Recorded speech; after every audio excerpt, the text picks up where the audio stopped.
কে বিদুর মহাশয় বলছেন, হে মৈত্রী ঋষি, আপনি যে বললেন উত্তানপাদ মহারাজের 3 কন্যার 2 পুত্র, তো 3 কন্যার বংশধরের কথা তো আলোচনা হয়ে গেল, পুত্র 2জনের কথা তো আপনি কিছু বললেন না।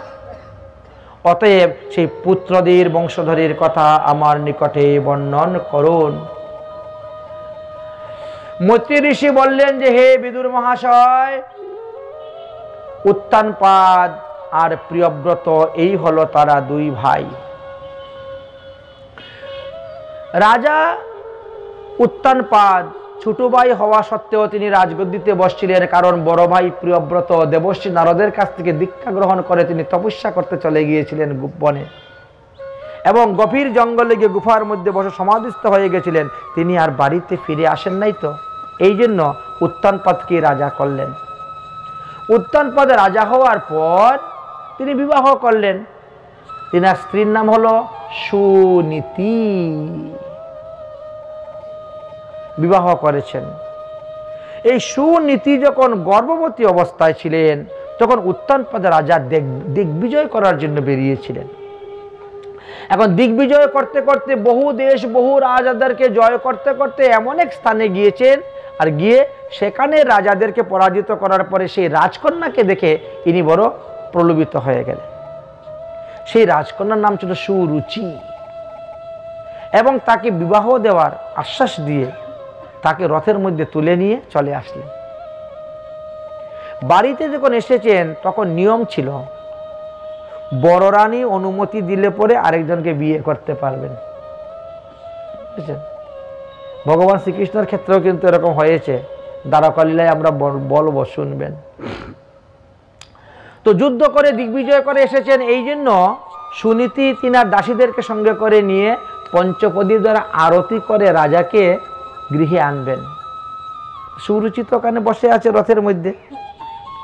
সুরুচি জিজ্ঞেস করলো, মহারাজ, এই যে আরতি করতেছেন উনি কে? বলে, আমার ধর্মপত্নী বড় রানী। এ কি আপনি বিবাহিত? আমি তো আগে জানতাম না। যদি জানতাম আপনি বিবাহিত, আমি বিষ খেয়ে মরে যেতাম, ফাঁস লাগিয়ে মরে, জলে ডুবে মরে যেতাম, তো আপনার সঙ্গে আসতাম না। আমাকে ছেড়ে দাও, আমি চলে যাব আমার বাপের বাড়ি। কিন্তু রাজা উত্তানপাদ এই সুরুচির রূপে যৌবনে এমনই মুগ্ধ হয়ে গেছেন, তিনি বলছেন, না না না না, তুমি যাবে না, তুমি যা বলবে তাই করব, তোমার কথা মতে সব হবে, তুমি যা বলবে তাই করব, তাও তুমি যেও না। তাই তাহলে এক্ষুনি তোমার এই বড় রানীকে ত্যাগ করো, বড় রানীকে ত্যাগ করো, তাহলে তুমি আমাকে পাবে। অর্থাৎ রুচিকে যদি কেউ পেতে চায় তাহলে নীতিকে ত্যাগ করতে হবে। রুচি, মহাপ্রভু বলছেন নামে রুচি, আর এখন আমাদের হয়ে গেছে জীবে রুচি। জীবে রুচি, ইলিশ মাছ পেলে তো আর আহা হা হা আর কথাই নাই, কি রুচিটা বেড়েছে। জীবে রুচি, কিন্তু মহাপ্রভু বলে গেছেন নামে রুচি জীবে দয়া, বৈষ্ণব সেবন ইহা ছাড়া ধর্ম নাই, শুনো সনাতন। যদি কোনো ব্যক্তি রুচিকে ভালোবাসে তাহলে সে নীতিকে ত্যাগ করে দেয়, নাহলে হবে না, দুটো এক জায়গায় থাকতে পারে না। উত্তানপাদ রাজা রুচিকে ভালোবেসেছিলেন বলে নীতিকে ত্যাগ করে দিলেন, গর্ভবতী স্ত্রী ত্যাগ করে দিয়েছেন। দাসীর মতন একগর হয়ে পড়ে আছেন সুনীতি, আর রুচিকে নিয়ে তিনি আনন্দ ফুর্তিতে জীবন কাটাচ্ছেন। রুচি বড় চতুর, সে চিন্তা করলো আমি যদি সন্তান গর্ভে ধারণ করে, আমি সন্তান যদি জন্ম দিতে পারি, তা আমার ছেলে তো রাজা হবে, যে ছেলে বড় ছেলে রাজা হয়। এই জন্য তিনি সঙ্গে সঙ্গেই সন্তান নিয়ে নিলেন। এখন দুজনেই গর্ভবতী, কিন্তু ভগবানের খেলা এমনই, সুনীতির গর্ভে প্রথম সন্তান হল। সুনীতি তিনার পুত্রের নাম রাখলেন ধ্রুব, আর তারপরে সুরুচির সন্তান হলো, তার নাম রাখলেন উত্তম। উত্তম নামটা খুব ভালো না? কিন্তু সন্ধি বিচ্ছেদ করলে খুব খারাপ। তম মানে তো কালো, অন্ধকার, আর যদি উপসর্গ করেন তাহলে কি হয়েছে? পুত উপসর্গের সঙ্গে তমা লাগাইলে একবারে কালো কালো, মানে হাত দিলে হাত দেখা যায় না, মানে অজ্ঞানতা, উল্টা হয়ে যায় অর্থ। অজ্ঞান, সত্যি তার ভিতরে অজ্ঞানতা ছিল, জ্ঞান কমই ছিল, সৎ জ্ঞান উত্তম। দুজনেই শশীকলা নিয়ে ধীরে ধীরে বড় হচ্ছেন। একজন রাজপুত্র রূপে বড় হচ্ছে, আর একজন দাসীপুত্র রূপে বড় হচ্ছেন। দেখতে দেখতে দেখতে দেখতে ধ্রুবের বয়স 5 বছর হয়ে গেছে। ধ্রুবর বয়স যখন 5 বছর হয়ে গেছে, তো ধ্রুব জিজ্ঞেস করছে আমার বাবাকে, বলে এই তো রাজা উত্তানপাদ তোমার বাবা। তাহলে আমি এইভাবে থাকবো কেন? আমি তো বাবার কুলে গিয়ে বসবো, রাজকুলে বসবো, রাজগদ্দিতে বসবো। তাই সে গিয়েছে, বাবা বাবা বাবা বলে দৌড়ে গিয়েছে বাবার কুলে বসার জন্য। সুরুচি বাধা দিচ্ছে, দাঁড়াও, তুমি রাজার ছেলে হলেও রাজগদ্দিতে বসার তোমার অধিকার নেই, রাজার কুলে বসার অধিকার নেই, কারণ তুমি তেজ্য দাসীর গর্ভে জন্মগ্রহণ করেছো, তোমার মাকে ত্যাগ করে দিয়েছে রাজা, এই জন্য তুমি বসতে পারবে না। আর যদি বসতে চাও তাহলে শ্রী হরির ভজন করো, করে এই দেহকে বিনাশ করে আমার গর্ভে এসে তুমি জন্মগ্রহণ করো, তাহলে তুমি রাজাও হতে পারবে, রাজগদ্দিতে বসতে পারবে। তখন ধ্রুব এই কটুবাক্য শ্রবণ করে কাঁদতে কাঁদতে তিনার মায়ের কাছে গিয়ে উপস্থিত, মায়ের কাছে গিয়ে উপস্থিত হয়েছেন। ও মা, আমার বিমাতা আমাকে এইভাবে গালি দিয়েছেন, এইভাবে আমাকে বলেছেন। ধ্রুবের মা একটা কথাই বললেন, বাবারে, হয়তো পূর্বজন্মে তুমি তাকে এরকম গালি দিয়েছিলে, হয়তো পূর্বজন্মে তুমি তাকে এইভাবে অপমান করেছিলে, তাই এই জন্মে এই যুগে সে তোমাকে গালি দিয়েছে, অপমান করেছে। আমরা তো প্রতিটা জীব তার কর্মফল ভোগ করি। এই যে রাজা উত্তানপাদ, সে তো তোমার নকল পিতা, তার কুলে বসে তোমার কি লাভ হবে? তোমার বিমাতা ঠিক কথাই বলেছে, তুমি হরির ভজন করতে যাও, কারণ হরি যে তোমার আসল পিতা। যদি হরি ভজন করে হরি আসল পিতার কুলে বসতে পারো, তাহলে তোমারই মানব জীবন ধন্য, তোমার মানব জীবন সফল।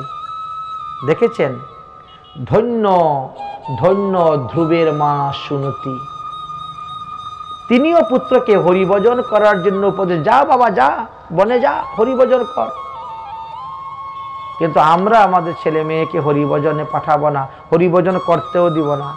যদি কেউ সাধুসঙ্গ করে একাদশী ধরে ফেলে, তো একাদশী আগে ছাড়াবো, মরে যাবে একাদশী করে। একাদশী করে মরবি নাকি? লেখাপড়া করতে হবে, 3-4টা মাস্টার দেখেছি, যেতে হবে না, মাথা ঘুরে পড়ে গেলে কি হবে? আমরা হরিভজন করতে দিব না। আরো উল্টা নিয়ে আসি, যদি কেউ মালা ধারণ করে, এই তোর কি এখন বয়স হয়েছে নাকি রে মালা দেওয়ার গলায়? তিলক দিলে তো আরো বিপদ, দীক্ষা নিলে তো আরো বিপদ। তোর কি বয়স হয়েছে নাকি দীক্ষা নিবি?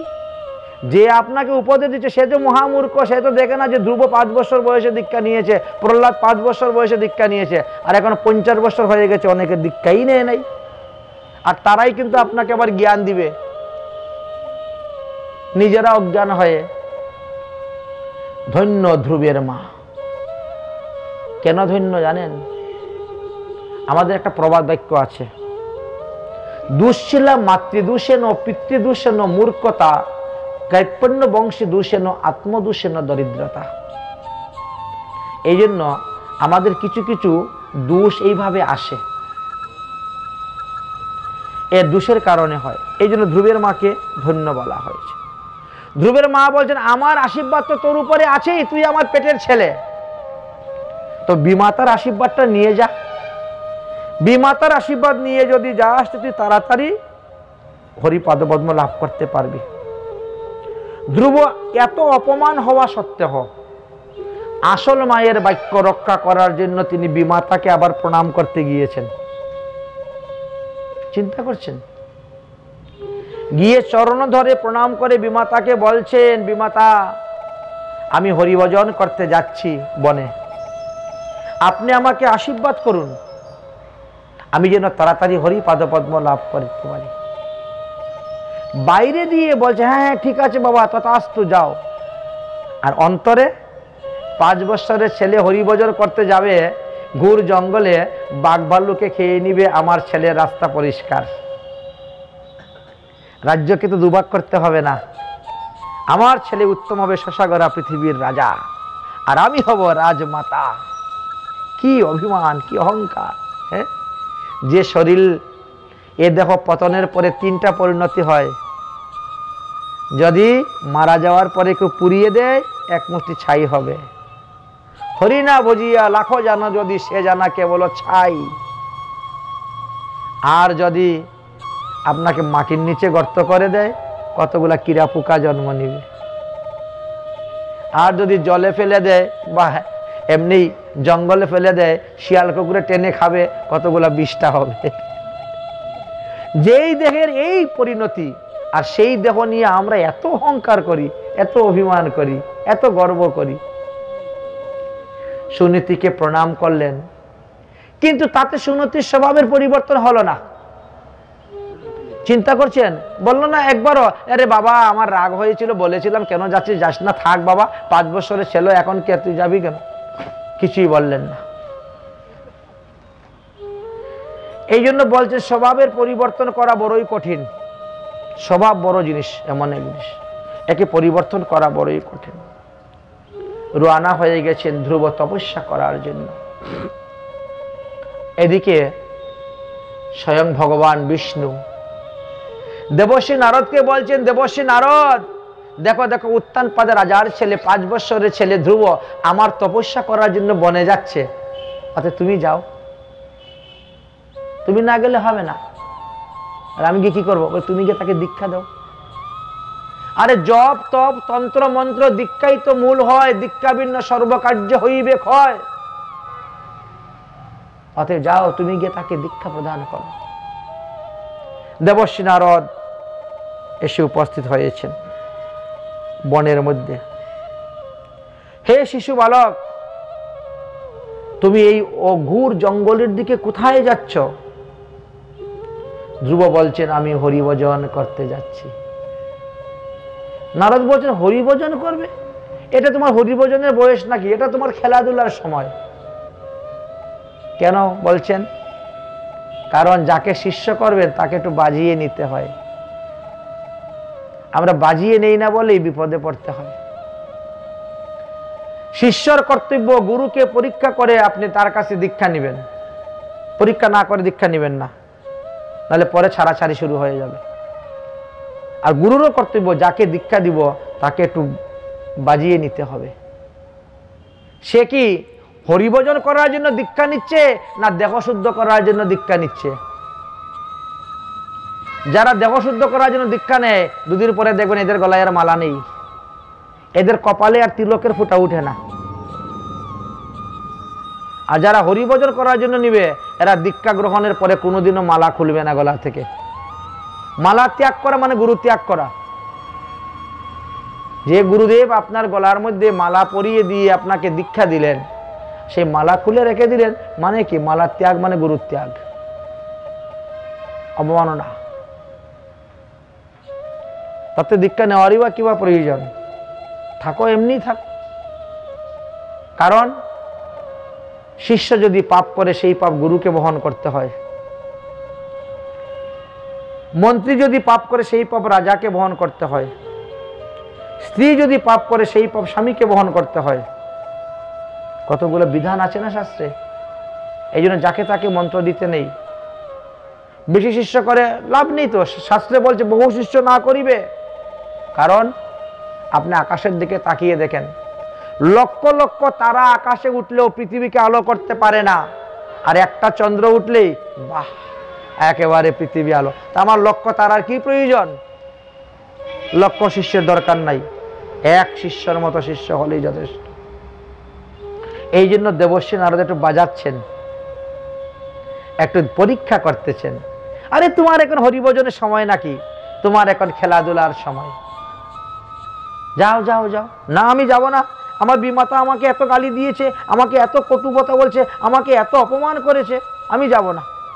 আরে বিমাতা একবার রাগ করে বলেছে, আবার আদর করে কুলে তুলে নিবে, চলে যাও। না আমি যাব না, আমার শরীরে ক্ষত্রিয় রক্ত, যাব না, আমি হরিভজন করব।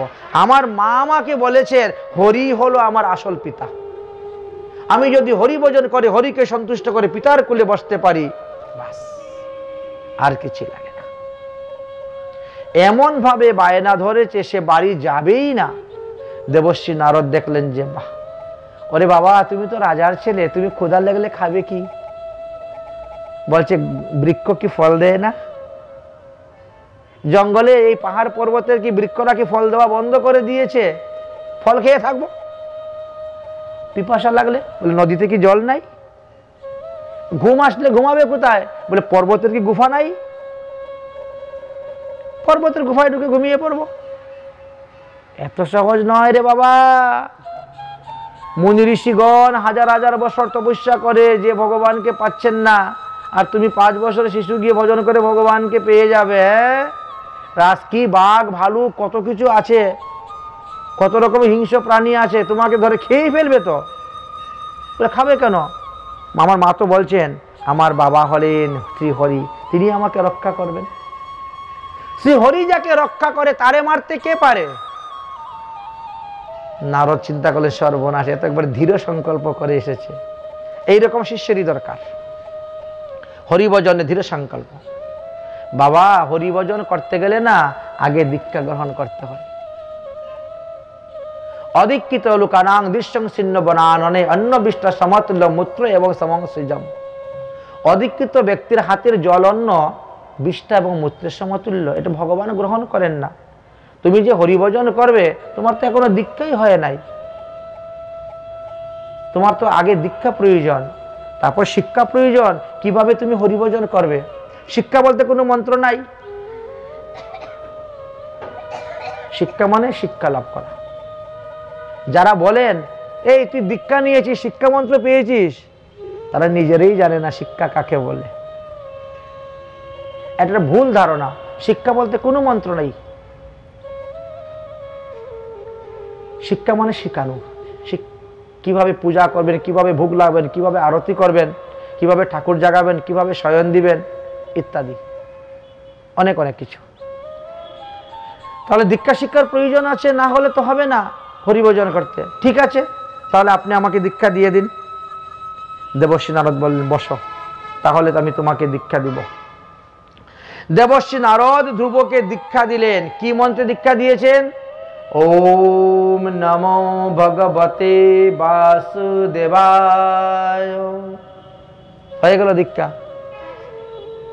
এখন যে সবাই যদি এর মধ্যে কেউ অদীক্ষিত থাকেন, যদি মনে করে যে দাদা আমারও তো দীক্ষা হয়ে গেছে, আমি মন্ত্র পেয়ে গেছি, ওম নমো ভগবতে বাসুদেবায় শুনে ফেলেছি, দীক্ষা হয়ে গেছে।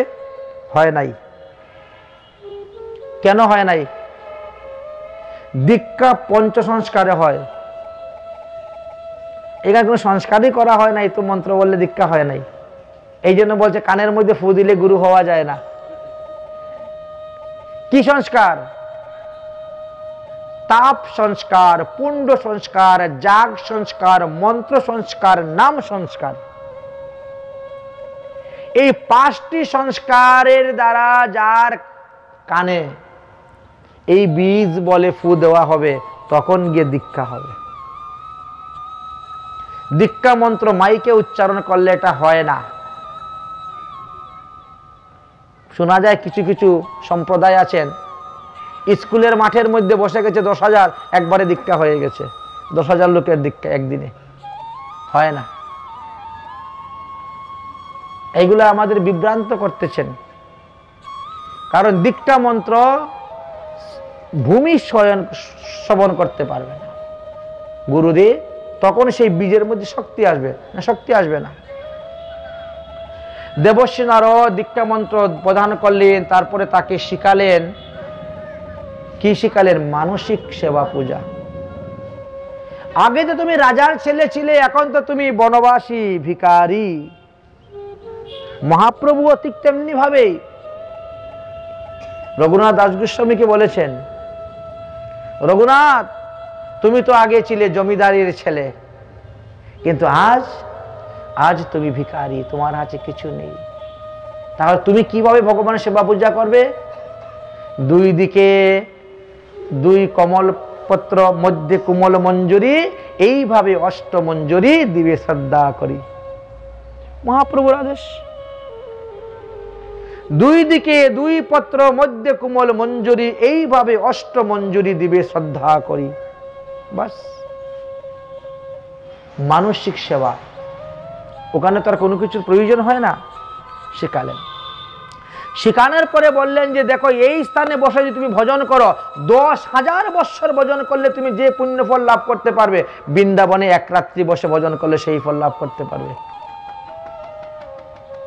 যদি তাড়াতাড়ি ভগবান পদপদ্ম লাভ করতে চাও, তাহলে চলে যাও শ্রীধাম বৃন্দাবন। বৃন্দাবনের মধ্যে 12টা বন আছে, 12টা বনের মধ্যে প্রথম বনের নাম হলো মধুবন। তাই তুমি মধুবনে গিয়ে তপস্যা করো।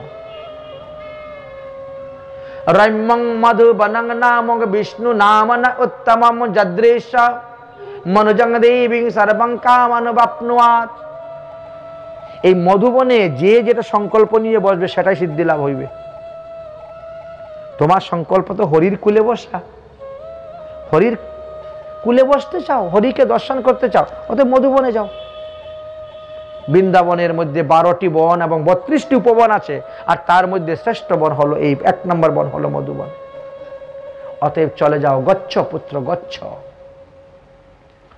তত্ত্বাৎ গচ্ছ ভদ্রানং যমুনাম তটয়াম শুচিং পুণ্যং মধুবনং যত্র সংসিদ্ধ নিত্যতং হরি।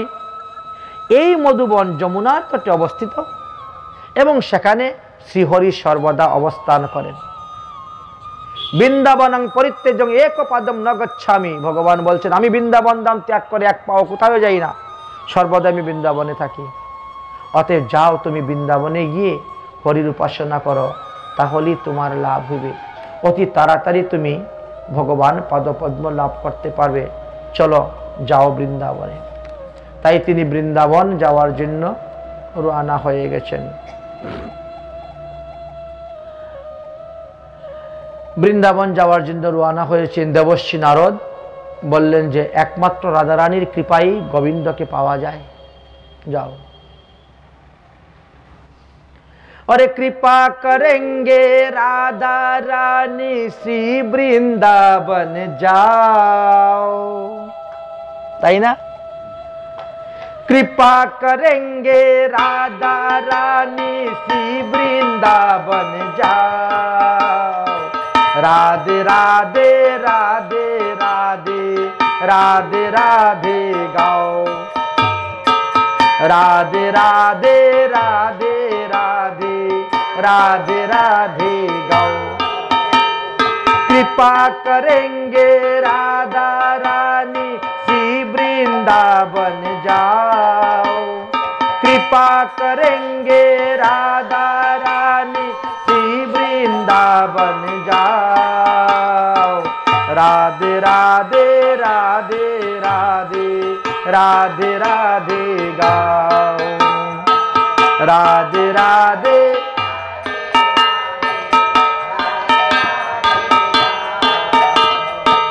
श्री राधा की नाम की महिमा जान ले अब तो प्राणी। राधा के नाम की महिमा जान ले अब तो। राधा नाम से पार उतर गया पापी और अज्ञानी। राधा नाम से पार उतर गया पापी और अज्ञानी।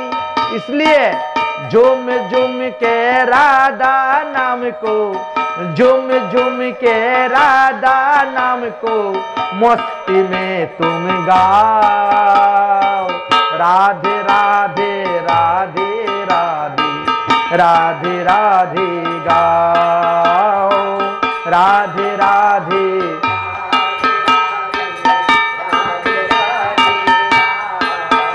ओ कृपा करेंगे राधा रानी श्री वृंदावन जाओ।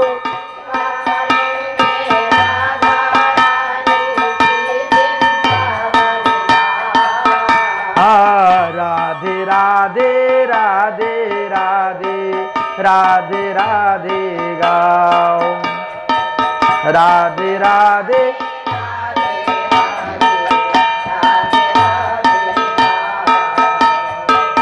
राधे राधे जो कोई गावे जीवन सफल बनावे राधे राधे जो कोई गावे जीवन सफल बनावे राधा नाम की रस की धारा से सब पाप कट जावे राधा नाम की रस की धारा से सब पाप कट जावे रस की ऐसी धारा को प्यारे रस की ऐसी धारा को प्यारे अपने मन बसाओ राधे राधे राधे राधे राधे गाओ राधे राधे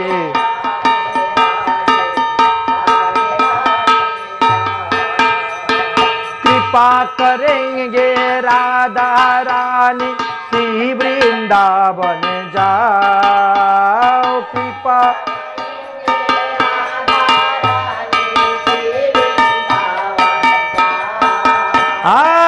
राधे राधे राधे राधे राधे राधे गाओ राधे राधे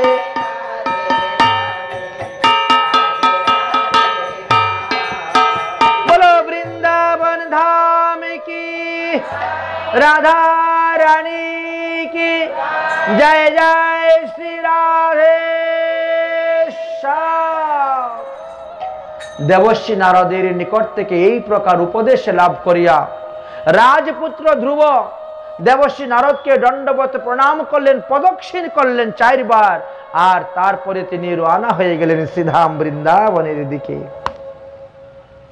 রাজা উত্থানপাদ ঘরের ভিতরে বসে বড় চিন্তার মধ্যে পড়েছেন আহা আমি কি না ভুল কাজ করলাম আমি গৃহমেদিনী হয়ে গেলাম আমি বড় স্ত্রৈণী আমার স্ত্রীর প্রলোভনে আমি আমার 5 বছরের ছেলে ধ্রুবকে হারালাম এবার বিবেক জাগতেছে মনে মনে কাঁদতেছেন প্রকাশ করতে পারছেন না আর এমন সময় সেখানে গিয়ে উপস্থিত হয়েছেন দেবর্ষি নারদ উত্থানপাদ রাজা জয় হোক বলে জয় আর কি আমি পরাজয় হয়ে গেছি আমার পুত্রের কাছে আমার স্ত্রীর কাছে আমি পরাজয় হয়ে গেছি মহারাজ আপনি কি পুত্র ধ্রুবকে ভালোবাসেন বলে খুব ভালোবাসি আমার প্রাণের থেকেও বেশি ভালোবাসি আমার ছেলে দুকে কিন্তু এই রাক্ষসনী নারীর কারণে আমার এই অবস্থা হয়েছে এর জন্য আমার পুত্রকে আমি খোয়ালাম বন জঙ্গলে জানি না কখন বাঘ ভাল্লুকে খেয়ে নেবে চিন্তা করবেন না মহারাজ আমার একটা কথা যদি আপনি শুনেন অতি তাড়াতাড়ি আপনার পুত্রকে পেয়ে যাবেন বলো বলো কি কথা বলে তাহলে আজকে থেকে আপনি ব্রহ্মচর্য পালন করা শুরু করে দেন আজকে থেকে আপনি ব্রহ্মচর্য পালন করেন যতদিন পর্যন্ত আপনার ছেলে তপস্যা করে সিদ্ধি লাভ করে বাড়িতে ফিরে না আসে ততদিন পর্যন্ত আপনি ফল আর দুগ্ধ আহার করবেন ফল দুধ আহার করবেন ব্রহ্মচর্য পালন করবেন ভূমিতে শয়ন করবেন স্ত্রী সঙ্গ করবেন না আর হরিভজন করুন ভগবানের ভজন করুন পুত্রের কল্যাণের জন্য ভগবানের কাছে প্রার্থনা করুন দেখবেন অতি তাড়াতাড়ি আপনার পুত্র ভগবান পাদপদ্ম লাভ করে ফিরে আসবে দেবর্ষি নারদ উত্থানপাদ রাজাকে যখন এই বুদ্ধি দিলেন রাজা উত্থানপাদ তখন রুচিকে ত্যাগ করে দিলেন দিয়ে তিনি একা না সুনীতির কাছে গেলেন না সুরুচির কাছে গেলেন ব্রহ্মচর্য পালন দুগ্ধ আর ফলাহার করে হরিভজন করতে শুরু করেছেন পুত্রের মঙ্গল কামনায় পুত্র যেন সুস্থ সবলভাবে ফিরে আসে বাড়িতে এদিকে ধ্রুব মহাশয় শ্রীধাম বৃন্দাবনে তো গিয়েছেন গিয়ে যমুনায় স্নান করেছেন স্নান করে মধুবনে বসে গেছেন তপস্যায় 3 দিন পরে আসন থেকে উঠেছেন বুঝেছেন আমরা তো 3 ঘন্টাও এক আসনে বসতে পারি না পা ধরে যায় আর উনি 3 দিন এক আসনে, 3 দিন এক আসনে ছিলেন। 3 রাত্রি পার হওয়ার পরে উঠেছেন। উঠে কি করলেন? কেবলমাত্র শরীর রক্ষার জন্য কতগুলা কদবেল আর কতগুলা বদরি ফল গাছ থেকে পেরে খেলেন। এইভাবে প্রথম মাস চলে গেল। 30 দিনের মাস, তার মধ্যে 10 দিন আহার, 3 দিন পর পর একবার আহার। কিন্তু দেখা গেল এতেও ভগবান পদপদ্ম লাভ করা গেল না। তাহলে কি করতে? ভজনের মাত্রা আরো বাড়াতে হবে। আমরা তো ছেড়ে দিই উল্টা, এত কষ্ট করে ভগবান পাইলাম না তো ভজন করার দরকার নেই। অনেকেই আছে একাদশী আগে করতে, এখন ছেড়ে দিয়েছে, বলে একাদশী এখন ছেড়ে দিয়েছি, কি করবে? এত কিছু করে কোনো লাভ হচ্ছে না। তুলসী গাছে মতো জল দেওয়া ছেড়ে দিয়েছে, তুলসী গাছে জল দিয়ে কবে কি হবে? হ্যাঁ, পালং শাকে জল দিলে অবশ্য নিত্য শাক খাওয়া যাবে, লাভ আছে, বুঝেনি? ধনিয়া পাতা লাগিয়েছে, জল দিচ্ছে ডেইলি তুলে তুলে খাওয়ার জন্য। আমাদের লক্ষ্মী মা ঠিক আছেন। তো এই হয়েছে আজকালকের মানুষের অবস্থা। কিন্তু তিনার দৃঢ় বিশ্বাস, তিনি ভজনের মাত্রা আরো বাড়িয়ে দিলেন। 3 দিন পরে পরে, 6 দিন পরে পরে উঠবো ভজন থেকে। তাই দ্বিতীয় মাসে তিনি নিয়ম করলেন কি, 6 দিন পর পর একবার আসন থেকে উঠব। এবারে গাছ থেকে ফেলে ফল খাবো না, বৃন্দাবনের বৃক্ষ, বৃন্দাবন ধামের গাছ, বাবা ওর থেকে পেরে ফল খাবো না। যে সমস্ত গাছ থেকে পড়ে গেছে মাটিতে ওইগুলা খাবো, শুকনো পাতা ওইগুলাই খাবো। খেয়ে ভজন করলেন। তাতেও দেখা যায় ভগবান সন্তুষ্ট হয়ে দেখা দিলেন না। 2 মাস চলে গেল। তৃতীয় মাসে চিন্তা করলেন 9 দিন পর পর আসন থেকে উঠব। 9 দিন পরে আসন থেকে উঠে যমুনার জল পেট ভরে খেয়ে নিচ্ছেন, নিয়ে আবার বসনে ভজন করলেন। তাতেও ভগবান পাওয়া যাচ্ছে না। চতুর্থ মাসে চিন্তা করলেন তাহলে এখন প্রাণায়াম শুরু করি, নাক টিপা টিপি, অনুলোম বিলোম, বুঝেছেন? এইবার একবারে শ্বাস টানলেন। এই শ্বাসটাকে রেচ কুম্ভ করতে করতে করতে করতে 12 দিন পরে আস্তে আস্তে শ্বাস ছাড়া হচ্ছে। শ্বাসটাকে টানতে টানতে 3 দিন, শ্বাসটাকে ভিতরে রাখলেন 6 দিন, তারপরে শ্বাসটাকে আবার বাম নাকে দিয়ে ছাড়তে ছাড়তে আবার 3 দিন, 12 দিন, তারপরে আরেকটা শ্বাস টানেন। এইভাবে দেখা যায় গেল। তাতেও চতুর্থ মাসে ভগবান সন্তুষ্ট নয়। পঞ্চম মাসে চিন্তা করলে তাহলে বসে লাভ নেই, উঠে দাঁড়িয়ে কেন করব? উঠে দাঁড়িয়ে উঠে দাঁড়িয়ে গেলেন, এক পায়ে দাঁড়িয়ে হাত জোর করে সূর্য প্রণামের মতন একবারে আরম্ভ করলেন। এত হচ্ছে না, তাহলে আরো কঠিন। এইবার শুধু খালি বৃদ্ধাঙ্গুল, পায়ের বৃদ্ধাঙ্গুল মাটির মধ্যে আর সমস্ত শরীর উপরে। চিন্তা করতে পারছেন? সেই অবস্থায় ষষ্ঠ মাসে যখন এমন জোরে শ্বাস টান দিলেন, এক টানেতে সমস্ত প্রাণীগণের প্রাণবায়ু তিনি টেনে নিরুদ্ধ করে দিয়েছেন। গাছপালার পাতাগুলো সব মুজে যাচ্ছে, ফুলগুলো শুকিয়ে ঝরে পড়ে যাচ্ছে, পাখিগণ পশুগণ চটপট করে মরে যাচ্ছে। তখন সমস্ত দেবগণ উপস্থিত হয়েছেন ভগবানের কাছে। প্রভু প্রভু, আপনি তাড়াতাড়ি যান ধ্রুবকে বরদান করার জন্য, না হলে সমস্ত প্রাণীকুল নষ্ট হয়ে যাবে। ধ্রুব তার প্রাণায়াম শক্তির দ্বারা, তপস্যার দ্বারা সমস্ত পৃথিবীর প্রাণীকুলের শ্বাসকে রুদ্ধ করে দিয়েছে। ভগবান তখন ধ্রুবকে দেখার জন্য মধুবনে আসলেন। ধ্রুবকে দেখার জন্য ভগবান মধুবনে আসছেন। এখন দেখতে গেলে তো দেখা দেওয়া হয়ে যায়।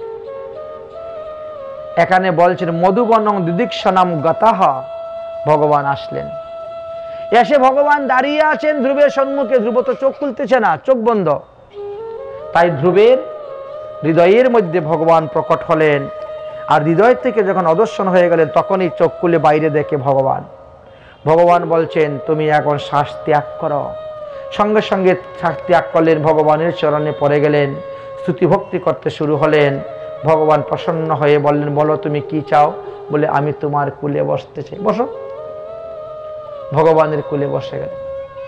ভগবান বললেন, এবার তুমি আমার কাছে বর প্রার্থনা করো। বলে আমি কিছু চাই না বর। কেন? তুমি তো সাকাম ভক্ত, তুমি তো নিষ্কাম ভক্ত নয় যে কিছু চাই না।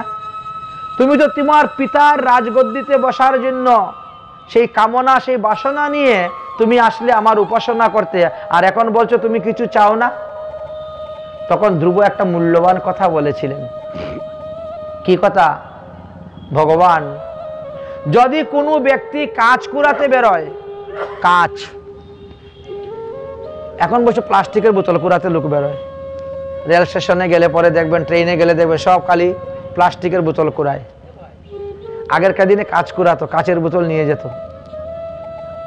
তো যদি কেউ কখনো কাজ কুড়াতে বেরোয় আর কাজ কুড়াতে কুড়াতে যদি একটা পরশমণি পেয়ে যায়, তো ওই ব্যক্তি কি আর কাজ কুড়াতে যাবে? আর কাজ কুড়াতে যাবে না। তো আমিও ওই কাজ কুড়ানোর জন্য বেরিয়েছিলাম, মানে পিতার রাজ্য পাওয়ার জন্য।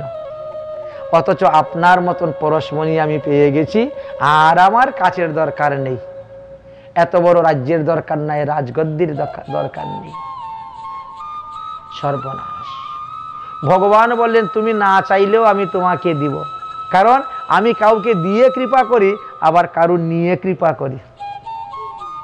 তুমি তো ছোট্ট শিশু, তুমি তো বুঝতে পারছো না। ছোট ছোট শিশুরা কি বুঝে? কিন্তু মা তাকে ভালো করে সাজায়।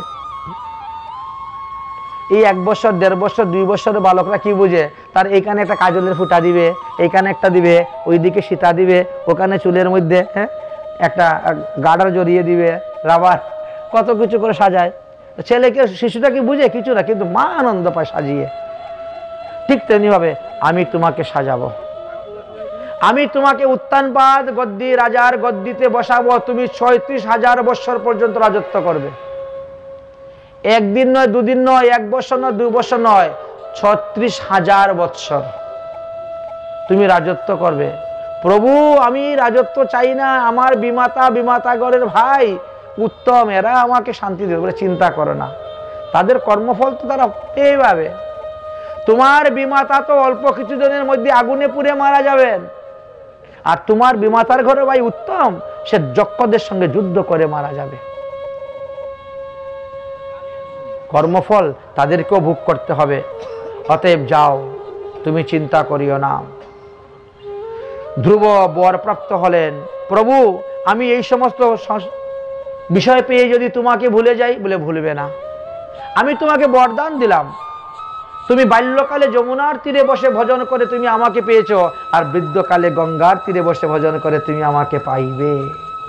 আমি তোমার জন্য এমন একটি স্থান রাখবো, যেটাকে চন্দ্র সূর্য পরিক্রমা করবে, সপ্ত ঋষিগণ পরিক্রমা করবেন, তারা নক্ষত্রগণ তোমাকে পরিক্রমা করবে। এমন স্থান আর দ্বিতীয় কারোর জন্য নেই। অতএব যাও। ধ্রুব তপস্যায় সিদ্ধি লাভ করে রওনা হয়েছেন, আর এদিকে দেবর্ষি নারদ গিয়ে উপস্থিত হয়েছেন উত্তানপাদ রাজার কাছে। মহারাজ উত্তানপাদ, জয় হোক, আপনার ছেলে 6 মাসের মধ্যে তপস্যা সিদ্ধি লাভ করে বাড়ি ফিরে আসতেছে, যাও পুত্রকে স্বাগত জানিয়ে নিয়ে আসো। ঢাক ডোল বাজিয়ে, বেনপাটি নিয়ে, হাতির পিঠের মধ্যে সুন্দর করে পালকি বসিয়ে পুত্রকে আনয়ন করতে গেলেন। পুত্রকে নিয়ে আসলেন, পুত্রকে যুবরাজ পদে বসিয়ে দিলেন। উত্তম মৃগয়া করতে গেলেন, যক্ষদের সঙ্গে যুদ্ধ করে উত্তম মারা গেলেন। উত্তম মারা যাওয়ায় উত্তমের মা সুরুচি হায় পুত্র বলে পুত্রকে খোঁজার জন্য গেলেন। দাবা আগ্নি লেগে গেল জঙ্গলে, সেখানে পুড়ে মারা গেলেন। তারপরে উত্তানপাদ রাজা ধ্রুবকে রাজগদ্দিতে বসালেন, রাজা করলেন। ধ্রুব প্রথম বিবাহ করলেন, স্ত্রীর নাম ছিল দ্রুমি। ধ্রুবের ঔরসে দ্রুমির গর্ভে কল্প এবং বৎস নামে 2 পুত্র উৎপন্ন হল। তারপরে ধ্রুব দ্বিতীয় বিবাহ করলেন, তার নাম ছিল ইলা। ইলার গর্ভতে তিনার উৎকল নামে 1 পুত্র এবং 1 কন্যা রত্ন জন্মগ্রহণ করেছিল। ধ্রুব রাজকার্য আরম্ভ করলেন, রাজা হলেন। রাজা করতে করতে 36,000 বৎসর গত হয়ে গেল। 36,000 বৎসর গত হয়ে গেল। তারপরে তিনি পুত্রদের উপর রাজ্যভার অর্পণ করিয়া তিনি চলে গেলেন হরিভজন করার জন্য। হরিভজন করতে গিয়েছেন কোথায়? হরিদ্বার থেকে একটুকু উপরেই, আর ঋষিকেশ থেকে একটুকু নিচে, সেই স্থানে বসে তপস্যা করছেন। অথচ গঙ্গার এত কলকল শব্দ, ভজনের মধ্যে মন লাগে না, ধ্যান ভঙ্গ হয়ে যাচ্ছে। এই জন্য তিনি চিন্তা করলেন যে আমি তাহলে আরো উপরে যেতে হবে, একেবারে গোমুখে, যেখান থেকে গঙ্গার উৎপত্তি, সেই গোমুখে আমি গিয়ে বসে তপস্যা করব। মা গঙ্গা প্রকট হয়ে গেলেন, বাবা ধ্রুব, হে বৎস, তুমি আমারই তটভূমি ত্যাগ করিয়ে যেও না। কি করবো গো মা, তোমারই জলের শব্দে আমার ভজন হচ্ছে না। আমি কথা দিলাম রে বাবা, তুমি যেখানে বসে ভজন করবে তার 1 কিলোমিটার আগের থেকে আমার শব্দ বন্ধ, আর 1 কিলোমিটার পরে গিয়ে আমি শব্দ করব। তার প্রমাণ এখন পর্যন্ত আছে। যদি কেউ ঋষিকেশ যান তাহলে ধ্রুবের তপবন দর্শন করতে যাবেন, গিয়ে দেখবেন ওখানে জল একেবারে ঢেপ লেগে আছে, কোনো শব্দ নেই। নিস্তব্ধভাবে মা গঙ্গা চুপচাপ বইয়ে চলে যাচ্ছেন।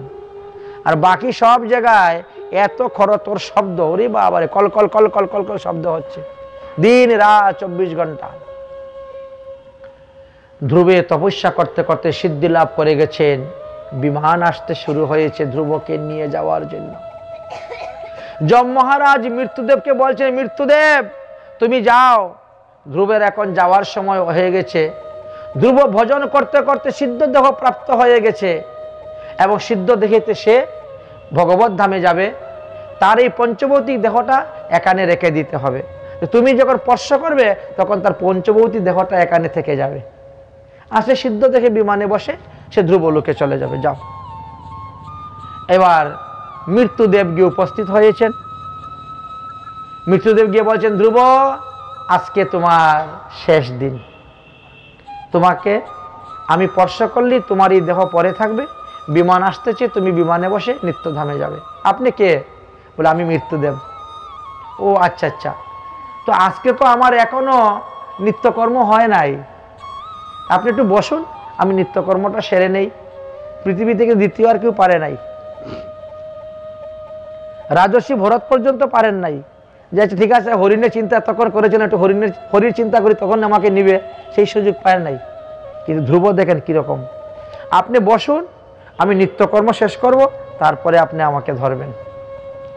বসে আছেন মৃত্যুদেব।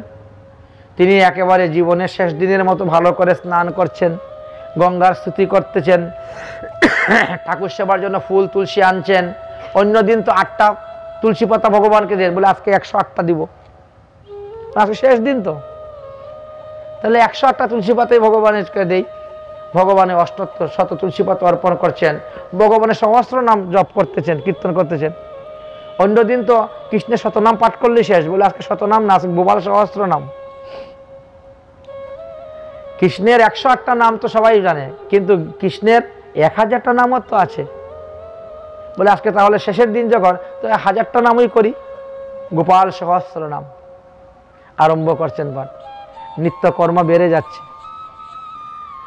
দেখতে দেখতে বিকাল বেলা হয়ে যাচ্ছে, আর মৃত্যুদেব তো ইটিস পুটিস করতেছেন, কারণ আমি ধরবো, ও চড়বে, তারপরে তো আমি আরেকটা কাজ করব। ওদের তো একটা কাজ নিয়ে বসে থাকে না। আরে বাবা ধ্রুব, একটু তাড়াতাড়ি করো বাবা, আমার সময় নেই। আর তুমি বসো তো, আজকে আমার শেষ দিন, একটু ভালো করে নেই। বিমান এসে গেছে। বিমান এসে বলছেন, ধ্রুব আর সময় নেই, আর অপেক্ষা করতে হবে না, তুমি যা সাধন ভজন করছো এতেই তোমার দাম, আর ভজন করতে হবে না। বলে এত ভজন করে রাখবে কোথায়, তাই না?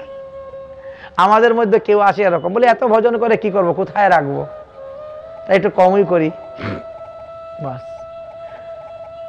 মৃত্যুদেব দৌড়ে এসেছেন, দাঁড়াও ধ্রুব দাঁড়াও। দাঁড়ালেন না, মৃত্যুর মাথার মধ্যে পা দিয়ে ধ্রুব বিমানে উঠে গেলেন। বুঝেছেন? ভজন সাধনের দ্বারা শরীরটা অপ্রাকৃত চিন্ময় হয়ে গেছে। তিনি মৃত্যুর মাথার মধ্যে পা দিলেন, দিয়ে বিমানে উঠলেন, কিন্তু তিনার পঞ্চভৌতিক দেহ পৃথিবীতে পড়ল না। এই যে এটা চলে গেল। যম মহারাজ দেখছেন বিমানে বসে চলে যাচ্ছে, তার দেহটা রইল না, দৌড়ে গিয়েছেন, দাঁড়াও দাঁড়াও ধ্রুব, দাঁড়াও দাঁড়াও, এটা কিন্তু অন্যায় হচ্ছে, এটা অধর্ম হচ্ছে। আমাদের প্রত্যেকের একটা নিয়ম আছে তো, একটা আইন আছে তো, সংবিধান ভঙ্গ করলে করা যাবে না তো। যম মহারাজ দাঁড়াও ধ্রুব দাঁড়াও, কিন্তু বিমান দাঁড়াচ্ছে না, বিমান চলে যাচ্ছে। একেবারে ধ্রুবলোকে যাওয়ার সামনে যম মহারাজ দাঁড়িয়ে গেছেন বিমানের সামনে। তোমার এই দেহটাকে রেখে যেতে হবে, ধ্রুব বেরিয়েছেন, যমের মাথার মধ্যে পা দিয়ে ধ্রুবলোকে চলে গেছেন। উঠার সময় মৃত্যুর মাথায় পা দিয়ে উঠলেন, আর নামার সময় যমের মাথার মধ্যে পা দিয়ে নেমে চলে গেলেন, কিছুই করতে পারল না। এই জন্য হরিভজনের এমনই মহিমা।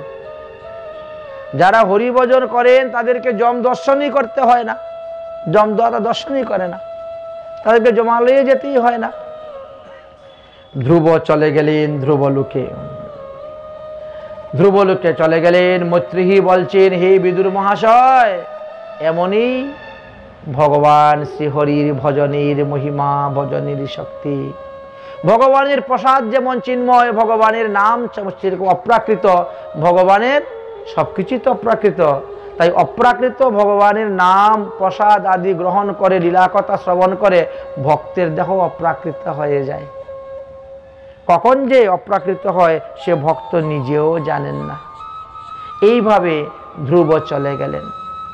ধ্রুবের বংশেতে তিনার যে পুত্রগণ ছিলেন, এই পুত্রগণ থেকে আরো অনেক অনেক জন্মগ্রহণ করেছিলেন। ধ্রুবের বংশে যে সমস্ত রাজাগণ হয়েছিলেন, সেই রাজাগণের মধ্যে রাজা অঙ্গ জন্মগ্রহণ করেছিলেন। অঙ্গ থেকে জন্মগ্রহণ করলেন রাজা বেন, আর বেনের থেকে জন্মগ্রহণ করেছিলেন রাজা পৃথু।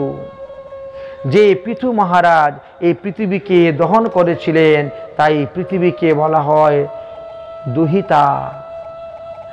এই পৃথু মহারাজ ভগবানের অংশ অবতার ছিলেন, ভগবানের অংশ অবতার। তাই পৃথু মহারাজ তিনি পৃথিবীকে দহন কার্য করতে সক্ষম হইয়াছিলেন। স্বয়ং ব্রহ্মা আদি দেবগণ এসে এই পৃথু মহারাজকে অর্চন করেছিলেন, তাকে রাজ্যাভিষেক করে রাজগদ্দিতে বসিয়েছিলেন। বেন রাজার শরীরকে মন্থন করে এই পৃথু এবং অর্চি দুজনের জন্ম হয়েছিল, আর দুজনের মধ্যে বিবাহ দেওয়া হয়েছিল। আকৃতি প্রকৃতি হয় স্বরূপ লক্ষণ, আর কার্যের দ্বারা জানা যায় তটস্থ লক্ষণ। পৃথু রাজাকে কোন কোন দেবতা কি কি দ্রব্য উপহার দিয়েছিলেন তদ্বিষয়ে আলোচনা করা আছে। মহারাজ পৃথু জন্মগ্রহণ করার পরে পৃথু রাজাকে দর্শন করার জন্য বা রাজ্য অভিষেক করার জন্য যখন এসেছিলেন, তখন স্বয়ং কুবরদেব এসে মণিময় একখানা সিংহাসন দান করেছিলেন। বরুণদেব চন্দ্রের মতন শুভ্র একটি দণ্ডমান ছত্র দান করেছিলেন, এবং বায়ুদেব দুইটি চর্ম ধর্মকৃত্তিক মালা অর্পণ করেছিলেন। ইন্দ্র উৎকৃষ্ট কিরীটি প্রদান করেছিলেন। ভগবান বিষ্ণু পর্যন্ত সুদর্শন চক্র তিনাকে দিয়ে দিয়েছিলেন। শ্রীহরি লক্ষ্মী দেবী অক্ষয় সম্পদ দিয়েছিলেন। রুদ্রদেব তিনি চন্দ্রের মতো শুভ্র 10টি চিহ্নযুক্ত তরোয়াল দান করেছিলেন। দুর্গা দেবী বহু অস্ত্র প্রদান করেছিলেন।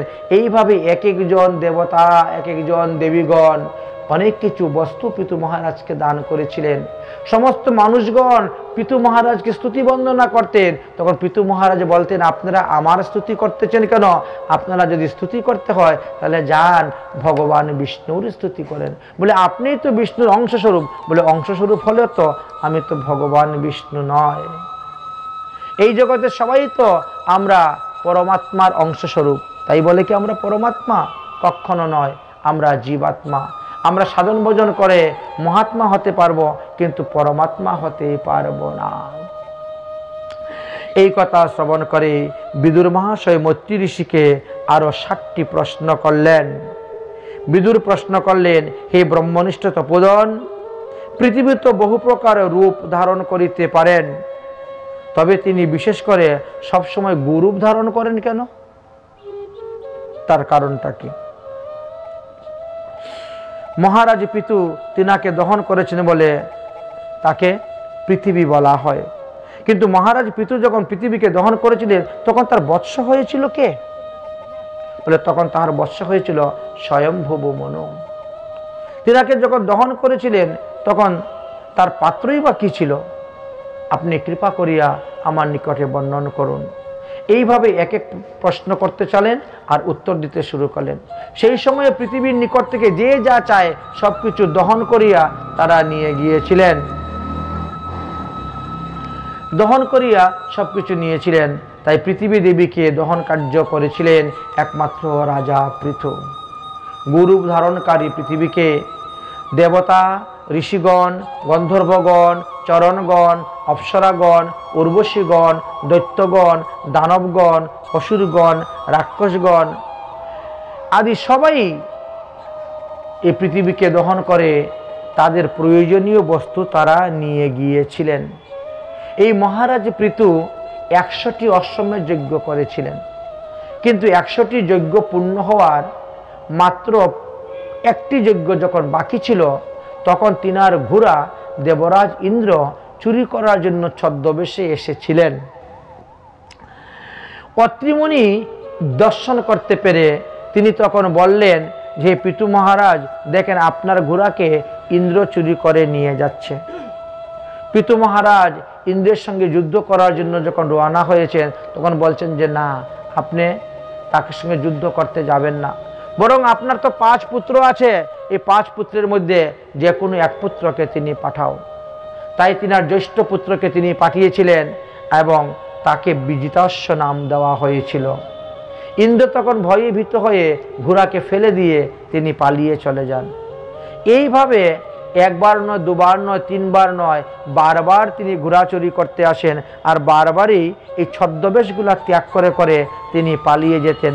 সেই ছদ্মবেশগুলা আমাদের কিছু অপসম্প্রদায়ের লোকেরা এগুলা ধারণ করেন, ব্যবহার করে যাচ্ছেন।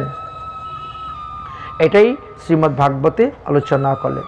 অবশেষে ইন্দ্র পরাজিত হলেন, অপমানিত হলেন এবং ইন্দ্র শেষে ব্রহ্মার কাছে গেলেন। ব্রহ্মা তেনাকে নিয়ে আসলেন এবং সন্ধির মাধ্যমে তাদের সমস্যা সমাধান করা হলো। পৃথু মহারাজ যে যজ্ঞ করেছিলেন, সেই যজ্ঞতে স্বয়ং ভগবান প্রকট হয়ে নিজে যজ্ঞের ভাগ অংশগ্রহণ করেছিলেন। সমস্ত দেবগণগণ স্বয়ং প্রকট হয়ে এই যজ্ঞের ভাগ তারা গ্রহণ করেছিলেন, যজ্ঞের ভাগ গ্রহণ করেছিলেন। পৃথু মহারাজ সবসময় সবাইকে বলতেন যে তোমরা হরিকথা শ্রবণ করো। তিনি নিজেও ভগবানের কাছে বলছেন যে হে ভগবান, এই 2টা কান দিয়ে আমি তোমার কত লীলা কথা শ্রবণ করব, তুমি আমাকে 10,000 কান দান করো হরিকথা শ্রবণ করার জন্য। 10,000 কান মানে অর্থাৎ 10,000 কানের যে শক্তি ধারণ করার, সেই শক্তি আমাকে দেও, আমি যেন এইভাবে শ্রবণ করতে চাই। সাধুমুখী হরিকথা যেন শ্রবণ করতে পারি, ভগবানের কাছে প্রার্থনা করতেন। কেন সাধুমুখে হরিকথা শ্রবণ করার কথা বলছেন? কারণ শাস্ত্রে বিভিন্ন স্থানে আমাদেরকে নিষেধ করে গিয়েছেন যে অবৈষ্ণবের মুখ থেকে হরিকথা শ্রবণ করতে নাই। পদ্মপুরাণ বলেন, কুর্মপুরাণ বলেন, হরিভক্তি বিলাস বলেন, বিভিন্ন স্থানেতে এইরকম আলোচনা করা আছে। অবৈষ্ণবস্য পণ্ডিতানাম সর্বশাস্ত্র সমন্বিতম বাক্যতস্য ন গৃহ্যতম শ্রীরনীল যথা হবি। অবৈষ্ণবস্য মুখাদুদ্গৃহ্য পাবনং ভাগবতম যশম ন শ্রুতব্য বৈষ্ণবানাম সর্প উচিষ্ট যথাপয়। অবৈষ্ণবস্য মুখাদুদ্গৃহ্য প্রথম হরি কথামৃতম শ্রবণম নৈব কর্তব্য সর্প উচিষ্ট যথাপয়। শূদ্রাংশ পাকিষ্টৈব য হরের নাম বিক্রয় ন বিদ্যা বিক্রয় বিপ্রং বিষহীন যথুরগ। বিপ্রে ভাগবতী বার্তা গৃহে গৃহে জনে জনে করিত্যা ধন লোভেন কথাসার ততজ্ঞত। এইভাবে বিভিন্ন স্থানে 5টি স্থানেতে আমাদেরকে লেখা আছে যে অবৈষ্ণব লোকের মুখ থেকে হরিকথা শ্রবণ করলে লাভ হইবে না। তাই মহারাজ পৃথু বৈষ্ণবের মুখ থেকে হরিকথা শ্রবণ করতেন এবং অন্যান্য ভক্তদেরকে হরিকথা শ্রবণের জন্য উপদেশও তিনি প্রদান করিতেন। মহারাজ পৃথুকে সনকাদি মুনিগণ পর্যন্ত এসে উপদেশ দিয়েছেন। পৃথু মহারাজ বিষয়ী মানুষকে শিক্ষা দিতেন যে গুরু বৈষ্ণবের মহাত্মাগণ গৃহে আসিলে গৃহস্থ বৈষ্ণবের কি কি করণীয়, কি কি অকরণীয় ইত্যাদি সম্পর্কে আলোচনা তিনি করতেন। সাধুরা গৃহস্থের যাহা কিছু সাদরে গ্রহণ করেন তাহাই লাভ, তাহাই মঙ্গল। কিন্তু আমরা সাধুদের দোষ চরিত্র কীর্তন করে বেড়াই। এটাই হলো আমাদেরই দুঃসহ। আমাদের মহাজনগণ বলছেন ভগবান এবং ভগবানের ভক্ত দুই। আপনি ভগবানের যেভাবে সেবা পূজা করবেন ঠিক তেমনিভাবে ভগবানের ভক্তেরও সেবা পূজা করবেন। এই জন্য মহান জনগণ বলছেন আমার ব্রজেন্দ্র নন্দন ভজে যে জন সফল জীবন তার।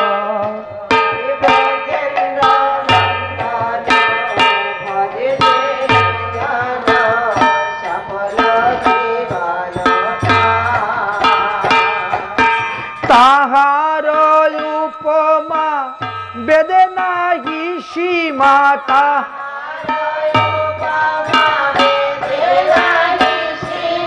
ত্রিভুবনে নাহি আর গো, ত্রিভুবনে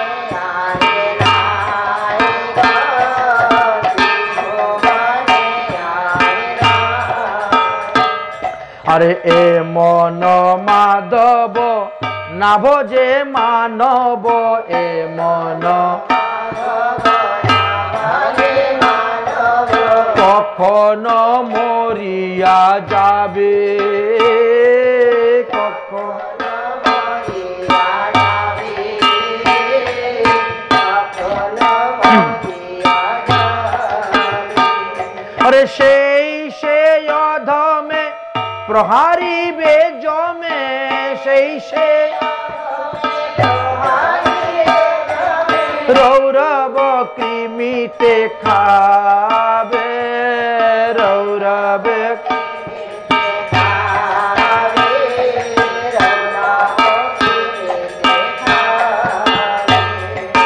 তার মতো আর পাপি নাই ছাড়, তার মতো আর সংসার জগত মাঝে।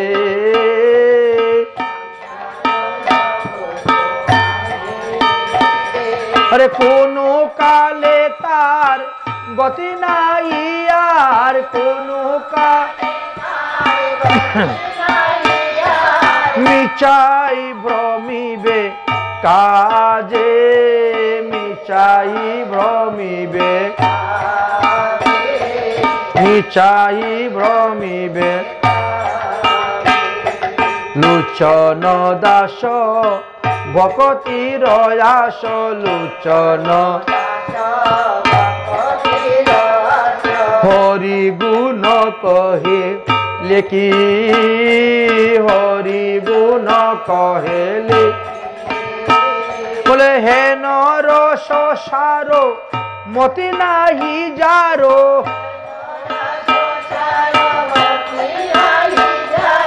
হেন রস সারো মতি নাহি যারো,